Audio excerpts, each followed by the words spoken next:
Good morning dear students. मैं doctor Dheeraj Bakolia, associate professor political science, government Lohia college Churu. अपन आज शुरू करेंगे राजस्थान के इतिहास में एक और महत्वपूर्ण अध्याय, गुर्जर प्रतिहार वंश। आज जिसे हम पश्चिमी राजस्थान के नाम से जानते हैं, वो पश्चिमी राजस्थान जिसका भूभाग गुजरात से मिलता है या गुजरात की सीमावर्ती है, उसी इलाके में एक राजवंश की स्थापना राजस्थान में हुई थी जो इतिहास में गुर्जर प्रतिहार वंश के नाम से जाने गए।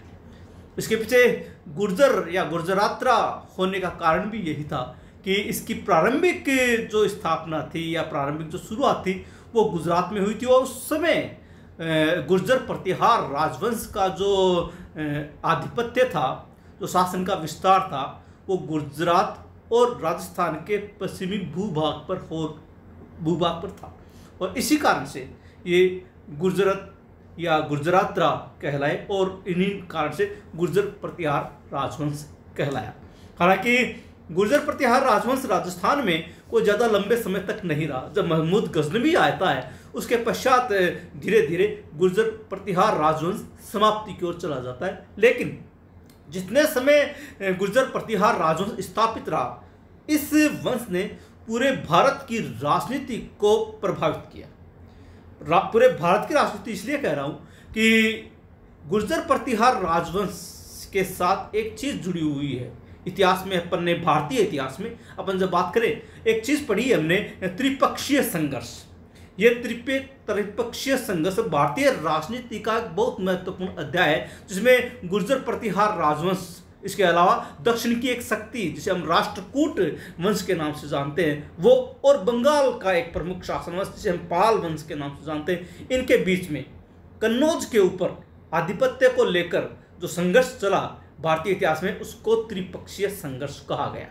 इस त्रिपक्षीय संघर्ष की शुरुआत गुर्जर प्रतिहार वंश के द्वारा की गई और इसका समापन भी गुर्जर प्रतिहार राजवंश की जीत के साथ हुआ।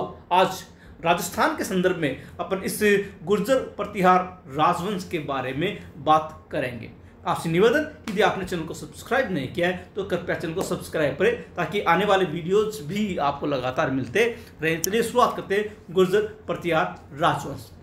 काव्य मीमांसा तथा कर्पूर मंजरी के लेखक ने गुर्जर प्रतिहार के बारे में जानकारी दी है। हमें प्रारंभिक जो जानकारी है जो गुर्जर प्रतिहार वंश के बारे में मिलती है वो एक तो काव्य मीमांसा नामक ग्रंथ से और एक कर्पूर मंजरी नामक ग्रंथ से मिलती है। इन्हीं से हमें ये पता चलता है कि किस प्रकार से राजस्थान और गुजरात के इस हिस्से में गुर्जर प्रतिहार राजवंश की स्थापना हुई थी। हमें यह भी पता चलता है कि किस प्रकार से इन्होंने अपना साम्राज्य स्थापित किया, किस प्रकार से इन्होंने विस्तारित किया और कौन कौन महत्वपूर्ण शासक इसमें हुए। कुछ प्रारंभिक जानकारी हमें इन दोनों ग्रंथों से प्राप्त होती है। इसके अलावा राजपूताने के पश्चिमी भूभाग पर गुर्जर प्रतिहारों का शासन था। पश्चिमी भूभाग जो जालोर, सिरोही, जोधपुर जो इलाका है, उस इलाके में इस गुर्जर प्रतिहार राजवंश का शासन हमेशा स्थापित रहा है।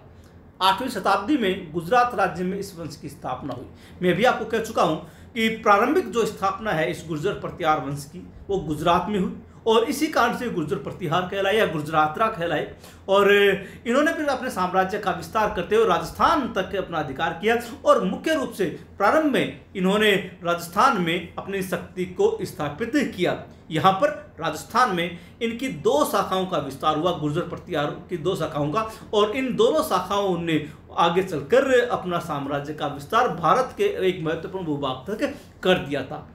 यह वंश स्वयं को भगवान राम के भाई लक्ष्मण का वंशज मानता है। इतिहास में ये चीज़ें हमें देखने को मिली है। अब तक अपन ने राजस्थान के इतिहास के बारे में, बहुत से राजवंशों के बारे में बात की है। कोई ना कोई राजवंश किसी न किसी महापुरुष के साथ अपना संबंध अवश्य जोड़ता रहा है। जैसे जयपुर का जिसे हम ढूंढाड़ राजवंश कहते हैं, उन्होंने अपना नाम भगवान राम के साथ जोड़ा क्योंकि भगवान राम के जो पुत्र थे कुश, उनके कारण से वो कछवाहा कहलाए। इसी प्रकार से जो जैसलमेर का भाटी वंश है, करौली का जो भाटी यादव वंश है, वो अपने आप को भगवान श्री कृष्ण के साथ जोड़ता रहा है। इस प्रकार के उदाहरण हमें मिलते हैं भारत में भी और राजस्थान में भी। इसी प्रकार से गुर्जर प्रतिहार ने अपने आप को भगवान राम के भाई लक्ष्मण के साथ संबोधित किया और उनको अपना वंशज माना है। इतिहासकारों ने इन्हें सूर्यवंशी बताया। अभी हम पूरी तरह से ये नहीं कह सकते कि वास्तव में गुर्जर प्रतिहार कौन थे, क्योंकि हमारे पास जो जानकारी के स्रोत है वो इतने पुख्ता नहीं है कि हम उनके बारे में ये बता सकें कि वो थे कौन। वो सूर्यवंशी थे, वो चंद्रवंशी थे, वो ब्राह्मण थे, वो क्षत्रिय थे। आज तक इतिहास में इस बात को लेकर एक विवाद की स्थिति रही है। कुछ इतिहासकार इनको ब्राह्मण बतलाते हैं तो कुछ इतिहासकार इनको क्षत्रिय बतलाते हैं, और जैसे कि अभी बात आया कि इतिहासकारों ने इनको सूर्यवंश से भी बतलाया है। राजस्थान में गुर्जर प्रतिहार वंश की 2 शाखाएं थी, एक मंडोर शाखा और दूसरी भीनमाल शाखा। ये दोनों शाखाएं हमारे यहाँ राजस्थान में रही। मंडोर शाखा ने सबसे पहले मंडोर को आधिपत्य में लेकर इसको अपनी राजधानी के रूप में स्थापित करके यहाँ पर शासन किया, और एक दूसरी शाखा जो थी और सबसे महत्वपूर्ण शाखा थी वो थी भीनमाल शाखा। ग्वालियर के शिलालेख में इस वंश के शासक वत्सराज को क्षत्रिय बताया है। यानी कि अलग अलग जो इतिहास के जानने के स्रोत है हमारे पास, उनसे हमें अलग अलग जानकारी मिलती है। एक ग्वालियर के शिलालेख में इसे गुर्जर प्रतिहार वंश के एक शासक वत्सराज, अभी अपन बात भी करेंगे वत्सराज की, तो वत्सराज को इस शिलालेख में क्षत्रिय बतलाया गया। राजशेखर ने गुर्जर प्रतिहार वंश के शासक महेंद्र पाल को रघुकुल बताया है। अलग अलग पुस्तकों में भी हमें इसके बारे में जानकारी मिलती है। राजशेखर ने गुर्जर प्रतिहार वंश के जो राजा थे महेंद्र पाल, ये इनके राजकवि भी रहे राजशेखर, महेंद्र पाल को रघुकुल बतलाया है। ये इनके पुस्तक में हमें देखने को मिलता है। अनेक इतिहासकारों ने गुर्जर प्रतिहार वंश को मारवाड़ का होना बताया, यानी कि अभी कंफर्म नहीं है कि है कहाँ के, मूलतः ये कहाँ के थे, कहाँ से आए, कैसे इन्होंने अपने साम्राज्य की स्थापना की, कैसे इन्होंने विस्तारित किया। इस बारे में हमें जो भी जानकारी मिलती है वो पूर्ण नहीं बल्कि कुछ साक्ष्यों के साथ अपूर्ण जानकारी मिलती है। उसी के आधार पर इस चीज़ का अनुमान लगाया गया और अनेक इतिहासकार ये मानते हैं कि गुर्जर प्रतिहार मारवाड़ के थे। मारवाड़ के पश्चात इन्होंने कन्नौज तथा उज्जैन पर भी एकाधिकार स्थापित किया। कन्नौज इनकी मुख्य केंद्र के रूप में रहा, इनकी मुख्य राजधानी के रूप में रहा। सबसे पहले इन्होंने मारवाड़ में अपने साम्राज्य की सत्ता स्थापित की और फिर पूरे भारत में धीरे धीरे फैलते चले गए और बाद में जाकर इनकी प्रमुख राजधानी के रूप में कन्नौज स्थापित हुई थी। और इसी कन्नौज को लेकर त्रिपक्षीय संघर्ष भी प्रारंभ हुआ था। जोधपुर के शिलालेखों से पता चलता है कि 6वीं शताब्दी में इस वंश के राजाओं ने अपना राज्य स्थापित किया, जिसे गुजरात राज कहा गया। 6वीं शताब्दी यानी कि लगभग 730 से लेकर के 734 के आसपास हमें कुछ ऐसे ऐतिहासिक साक्ष्य मिलते हैं कि इस वंश के राजाओं ने अपने साम्राज्य की स्थापना राजस्थान के पश्चिमी भूभाग से लगते गुजरात के भूभाग पर स्थापित की थी और यहाँ पर अपने प्रारंभिक साम्राज्य की स्थापना की और धीरे धीरे वो राजस्थान की ओर बड़े, पश्चिमी राजस्थान की ओर, जिसमें जालोर, सिरोही, भीनमाल, पाली और जोधपुर जैसे इलाके शामिल थे और फिर ये भारत की ओर बढ़े थे। चीनी यात्री ह्वेनसांग ने गुर्जर प्रतिहारों की राजधानी भीनमाल को पीली बोलो सबसे संबोधित किया है। हम ये जानते हैं कि 7वीं शताब्दी में चीनी यात्री ह्वेनसांग भारत आया था, ये ऐतिहासिक सत्य भी है।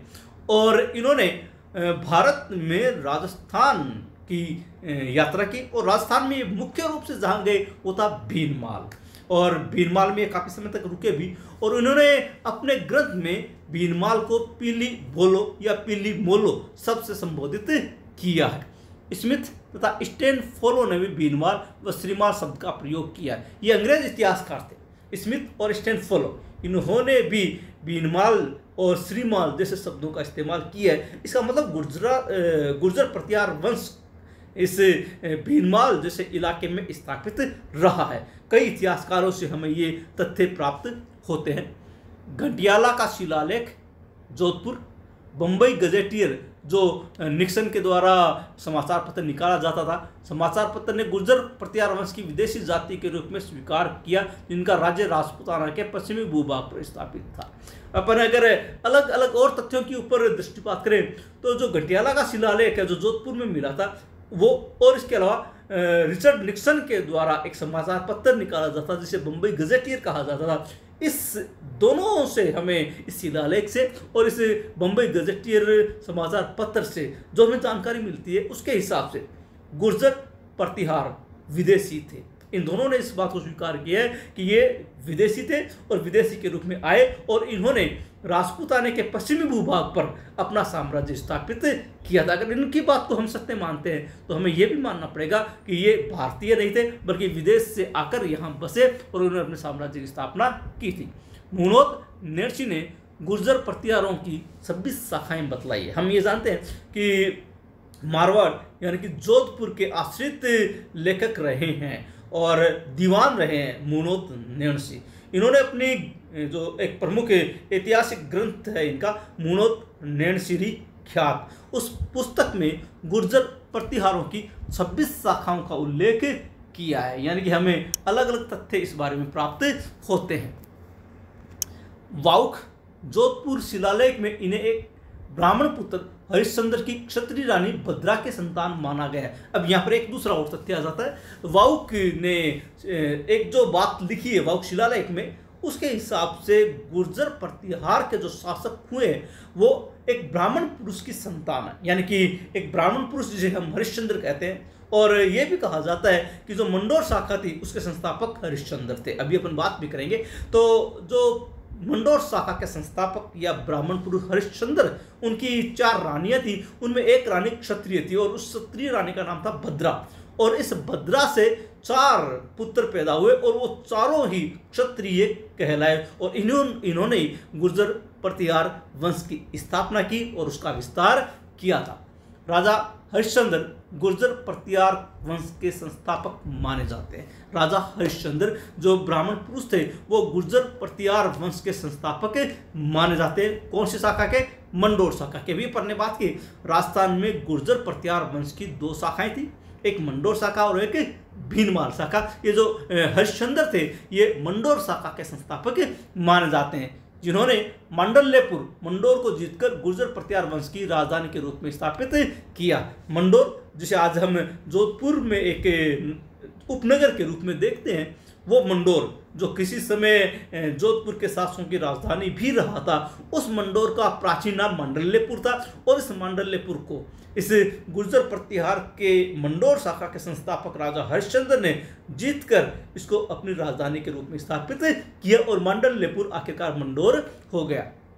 घंटियाला शिलालेख के अनुसार प्रतिहार ब्राह्मण शासक हरिश्चंद्र रोहिली की क्षत्रिय रानी से 4 क्षत्रिय प्रतिहार हुए। अभी अपन ने बात की थी कि जो ब्राह्मण पुरुष थे हरिश्चंद्र, जिन्होंने आखिरकार इस मंडोर शाखा की स्थापना की थी, उनकी एक रानी थी रानी भद्रा और इनसे 4 पुत्र पैदा हुए थे। एक था रजित, दूसरा भोगभट, तीसरा कदक और चौथा दद्दुत। और इन चारों ने मंडोर जीतकर मंडोर में गुर्जर वंश की स्थापना की थी। हरिश्चंद्र के पश्चात ये चारों प्रमुख व्यक्ति हुए जिन्होंने राजा हरिश्चंद्र, चूंकि ये तो ब्राह्मण थे, और इन्होंने आखिरकार अपने नाम से एक क्षत्रिय राजवंश की स्थापना की मंडोर में और मंडोर शाखा के रूप में गुर्जर प्रतिहार वंश की स्थापना यहाँ पर हुई है। भीनमाल के गुर्जर जिसे चावड़ा वंश भी कहा जाता है, इस मंडोर शाखा का ज़्यादा इतिहास नहीं है। मंडोर शाखा के बारे में कुछ ज़्यादा जानकारी भी नहीं मिलती, बस इतना ही जानकारी मिलती है। अब मुख्य जो चीज़ है वो है भीनमाल के गुर्जर, जिसे इतिहास में चावड़ा वंश के नाम से भी जाना जाता है। भीनमाल का गुर्जर राज्य दक्षिण के चालुक्यों तथा हर्षवर्धन के समकालीन था। अगर अपन इतिहास में बात करें तो हमें हर्षवर्धन के बारे में जानकारी मिलती है। दक्षिण भारत में जो चोर चेल चालुक्य तो 3 प्रमुख शक्तियां रही है, उनके समकालीन राजस्थान में या गुजरात राजस्थान की सीमा पर एक और वंश की बात नजर आती है और वो था भीनमाल का गुर्जर वंश जो हर्षवर्धन के समकालीन था। इस चावड़ा गुर्जर राज्य की राजधानी भीनमाल थी। पहली जो बात की अपन ने वो मंडोर शाखा थी, जिसका ज़्यादा विस्तार हमें देखने को नहीं मिलता, जिसके बारे में हमें ज़्यादा कुछ जानकारी नहीं मिलती। लेकिन दूसरा जो प्रमुख गुर्जर प्रतिहार राजवंश था जो भारतीय इतिहास में भी प्रसिद्ध है, वो था भीनमाल का चावड़ा वंश। और इस चावड़ा वंश ने गुर्जर राज्य की राजधानी के रूप में भीनमाल की स्थापना की थी। 641 ईस्वी में चीनी यात्री ह्वेनसांग ने भी भीनमाल की यात्रा की थी। अभी अपन ने बात की कि ह्वेनसांग भी भारत में आया था और भारत में उसने प्रमुख रूप से राजस्थान में आया और राजस्थान के भीनमाल में वो गया और भीनमाल को अभी अपन ने किया पीली मोलो शब्द से इसने संबोधित किया था। इसने राज्य का नाम कूचेलो तथा इसकी राजधानी पीलो मेलो या भीनमाल बतलाया। उसने अपनी पुस्तक में जो इस भीनमाल राज्य का नाम बताया वो था कुचेलो, और इसकी जो राजधानी पीली मोलो या पीली मेलो शब्द से संबोधित किया, जिसे आज हम भीनमाल के नाम से जानते हैं।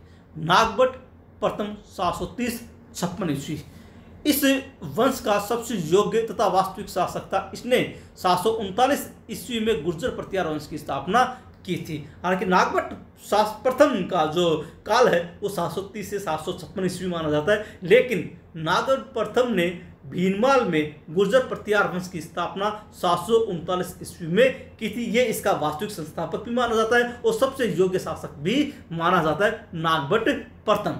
इसने राज्य का विस्तार करते हुए उज्जैन को नई राजधानी बनाया, यानी भीनमाल इनकी प्रारंभिक राजधानी रही थी। बाद में इसने अपने राज्य का विस्तार राजस्थान से करते हुए मध्य प्रदेश, उत्तर प्रदेश तक किया था, और फिर इन्होंने अपनी अगली राजधानी के रूप में उज्जैन को स्थापित किया, और इनकी तीसरी प्रमुख राजधानी बनी थी कन्नौज। तो भीनमाल के पश्चात इन्होंने अपनी राजधानी उज्जैन के रूप में स्थापित की थी।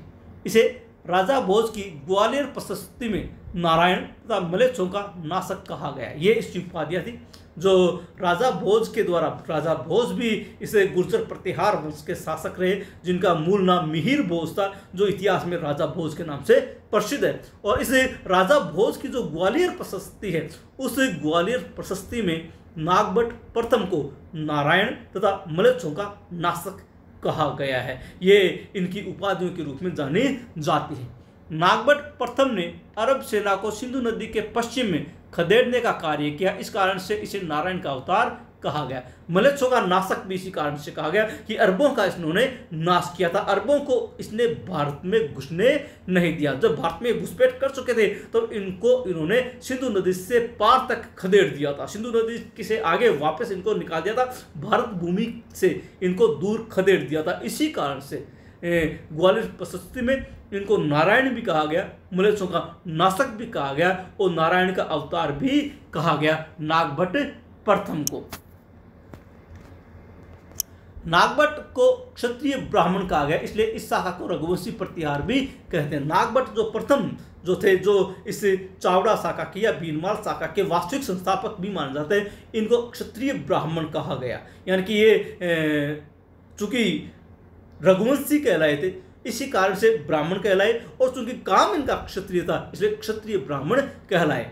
दक्षिण के राजा दंतिदुर्ग, उत्तर में ललितादित्य और उत्तर पूर्व में यशोवर्मन नागभट्ट के समकालीन थे। ये कुछ तत्कालीन भारतीय शासकों के नाम है।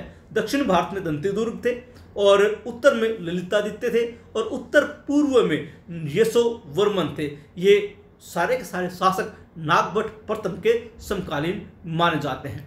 नागभट्ट प्रथम ने जीवन के अंतिम दिनों में राजपाट छोड़कर आध्यात्मिक जीवन अपना लिया, तो मंडोर में इनकी मृत्यु हुई। यानी नागभट्ट प्रथम आखिरकार इन्होंने राजपाट सारा छोड़ दिया, राजकार्य सारा छोड़कर इन्होंने अपना सारा का सारा जीवन धर्म के नाम पर समर्पित कर दिया, आध्यात्मिक जीवन जीने लगे, और वहीं मंडोर में रहते हुए इनकी मृत्यु हुई थी। ग्वालियर प्रशस्ति के अनुसार इसने अरबों को पराजित किया था। अभी अपन ने बात की कि ग्वालियर प्रशस्ति में इनको नारायण का अवतार भी कहा गया, मलेच्छों का नाशक भी कहा गया, नारायण भी कहा गया, और ये उपाधि इनको इसीलिए मिली कि इन्होंने अरबों को सिंधु नदी से पार तक खदेड़ दिया था, यानी कि अरबों को भारत में घुसने नहीं दिया। नागभट्ट प्रथम को ग्वालियर प्रसिद्ध नारायण की उपाधि से विभूषित किया गया है। नागभट्ट प्रथम के पश्चात शिलुक, कक, वाउक, कुकुक के नाम सामने आते हैं। ये नागभट्ट प्रथम के पश्चात के आने वाले गुर्जर प्रतिहार वंश के शासक हैं। नागभट्ट प्रथम के बाद जो इतिहास में हमें जिन शासकों के बारे में जानकारी प्राप्त होती है वो है शिलुक, कक, वाउक, कुकुक। ये उसके पश्चात आने वाले प्रमुख शासक रहे।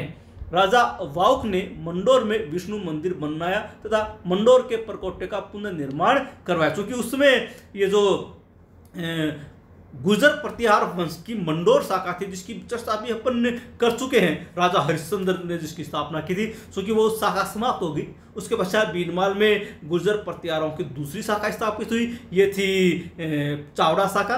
और इस चावड़ा शाखा ने फिर अपना विस्तार किया और विस्तार के कारण से मंडोर जो था वो तत्कालीन समय के भीनमाल की चावड़ा शाखा के अधीन हो गया।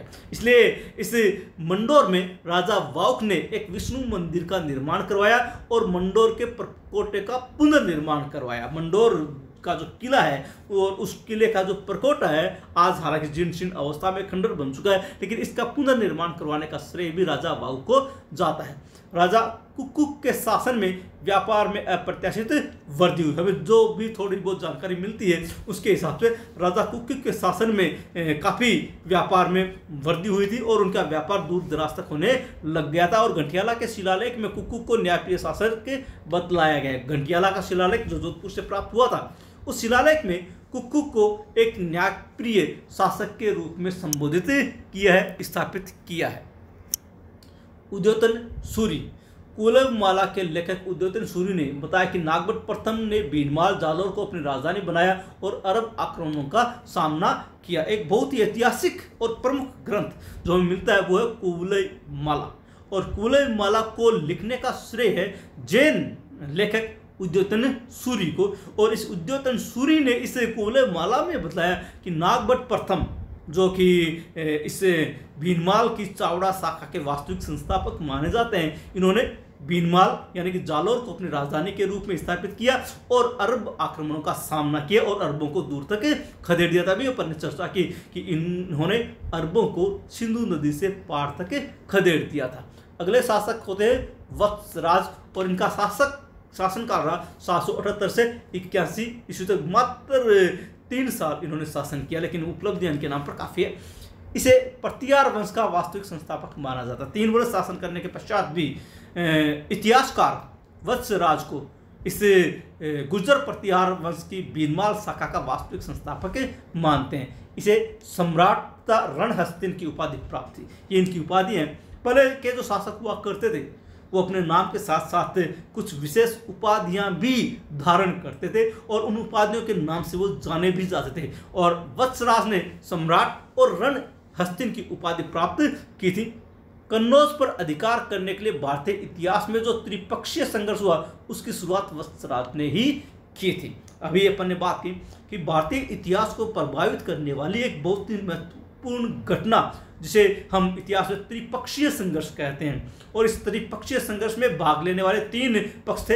एक राजस्थान का गुर्जर प्रतिहार वंश, दूसरा था दक्षिण का राष्ट्रकूट वंश और तीसरा था बंगाल का पाल वंश। और इस त्रिपक्षीय संघर्ष की शुरुआत इस गुर्जर प्रतिहार वंश के शासक वत्सराज ने की थी।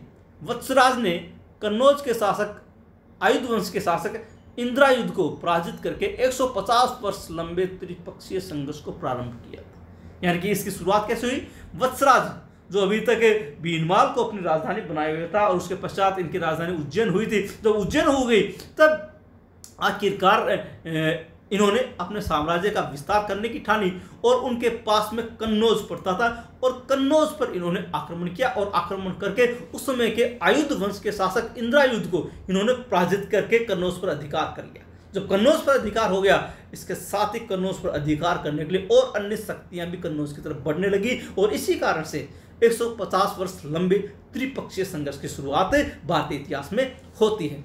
इस त्रिपक्षीय संघर्ष में बंगाल के पाल वंश, राजस्थान गुजरात के गुर्जर प्रतिहार तथा दक्षिण भारत के राष्ट्रकूट वंश ने भाग लिया। याद रखिएगा, त्रिपक्षीय संघर्ष में भाग लेने वाले 3 वंश थे, बंगाल के पाल वंश, राजस्थान गुजरात के गुर्जर प्रतिहार वंश और दक्षिण भारत के राष्ट्रकूट वंश। राष्ट्रकूट दक्षिण भारत की पहली शक्ति थी जिसने उत्तर भारत की राजनीति में हस्तक्षेप किया था। यदि अपन देखें तो हमें इतिहास में सा और कहीं पर भी उल्लेख नहीं मिलता कि दक्षिण भारत की किसी भी शक्ति ने उत्तर भारतीय राजनीति में कभी प्रवेश किया हो या कभी हस्तक्षेप किया हो। लेकिन राष्ट्रकूट पहली ऐसी शक्ति थी जिसने दक्षिण भारत की शक्ति होने के बावजूद भी उत्तर भारत की राजनीति में हस्तक्षेप किया और उसमें रुचि ली और संघर्ष में शामिल हुए थे। इस संघर्ष में वत्सराज ने पाल शासक धर्मपाल को पराजित किया। अभी अपन ने बात की, सबसे पहले कन्नौज के जो शासक थे, आयुध वंश के शासक इंद्रायुध को वत्सराज ने पराजित किया। और उसके पश्चात जब त्रिपक्षीय संघर्ष प्रारंभ हो गया तो बंगाल के पाल वंश के शासक धर्मपाल ने वत्सराज पर आक्रमण किया। दोनों के मध्य हुए युद्ध में धर्मपाल आखिरकार पराजित हुआ और वत्सराज की जीत हुई, विजय हुई। राष्ट्रकूट शासक ध्रुव ने वत्सराज तथा धर्मपाल दोनों को पराजित किया था। और इसी त्रिपक्षीय संघर्ष में यह समय था 778 से 781 के बीच में। जब धर्मपाल पराजित हो गया तब इस कन्नौज के ऊपर शासन करने के लिए राष्ट्रकूट शासक ध्रुव आया और उन्होंने कन्नौज के ऊपर आक्रमण किया। और उस समय कन्नौज का शासक वत्सराज था और वत्सराज को ध्रुव ने पराजित किया और साथ साथ धर्मपाल को भी इसने पराजित किया था। ग्वालियर अभिलेख से जानकारी मिलती है कि वत्सराज ने भंडी जाति को पराजित करके उनका राज्य छीन लिया। ग्वालियर अभिलेख में हमें यह भी जानकारी मिलती है कि वत्सराज जो गुर्जर प्रतिहार वंश का शासक था, इसने भंडी जाति को पराजित करके उनका राज्य उनसे छीन लिया था। त्रिपक्षीय संघर्ष में प्रथम व अंतिम विजय गुर्जर प्रतिहार वंश की हुई थी। वत्सराज ने इसकी शुरुआत की, धर्मपाल को पराजित किया, पहली विजय। और वत्सराज ने अंतिम रूप से गुर्जर प्रतिहार वंश ने जो 150 साल तक ये त्रिपक्षीय संघर्ष चला था, इस अंतिम संघर्ष में भी आखिरकार जीत प्राप्त की थी। हम यूं कह सकते हैं कि जो संघर्ष चला त्रिपक्षीय संघर्ष, इसमें अंतिम विजय भी आखिरकार गुर्जर प्रतिहार वंश की हुई थी। वत्सराज का शासनकाल कला और संस्कृति के विकास के लिए महत्वपूर्ण माना जाता है। हालांकि मात्र 3 साल का शासन रहा इनका, लेकिन इस 3 साल के शासनकाल में भी इन्होंने काफी उपलब्धियां प्राप्त की थी। गुर्जर प्रतिहार वंश की शक्ति को स्थापित किया था, पाल शासक को पराजित किया था, त्रिपक्षीय संघर्ष की शुरुआत की थी और इसके शासनकाल में शासन कला और संस्कृति का भी विकास हुआ था। इसी के शासनकाल में उद्योतन सूरि ने कुवलयमाला तथा आचार्य जिंदत सूरि ने हरिवंश पुराण ग्रंथ की रचना की। वत्सराज के शासनकाल में ही 2 महत्वपूर्ण ग्रंथों की रचना भी हुई थी। एक उद्योतन सूरि ने लिखा था कुवलयमाला और आचार्य जिंदत सूरि ने लिखा था हरिवंश पुराण। ये दोनों ही जैन आचार्य थे और इन्होंने ये 2 महत्वपूर्ण ग्रंथ लिखे थे।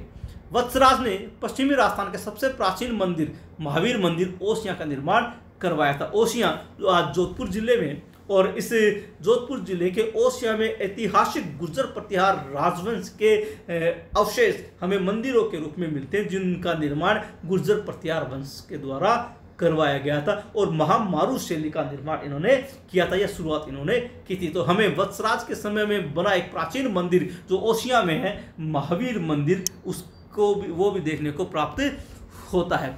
चलिए आज इतना ही करेंगे। अगले वीडियो में अपन इस गुर्जर प्रतिहार राजवंश के बारे में और चर्चा करेंगे। बहुत सी महत्वपूर्ण बातें गुर्जर प्रतिहार वंश के बारे में देखने को मिलेगी। आशा है आपको वीडियो पसंद आया होगा। कहीं पर भी कोई कंफ्यूजन हो तो आप कमेंट बॉक्स में जाकर लिखें या मुझसे डायरेक्ट बात करें। और पुनः निवेदन, यदि आपने चैनल को सब्सक्राइब नहीं किया तो चैनल को सब्सक्राइब अवश्य करें। मिलते हैं अगले वीडियो में इसी टॉपिक को आगे बढ़ाते हुए। तब तक के लिए धन्यवाद।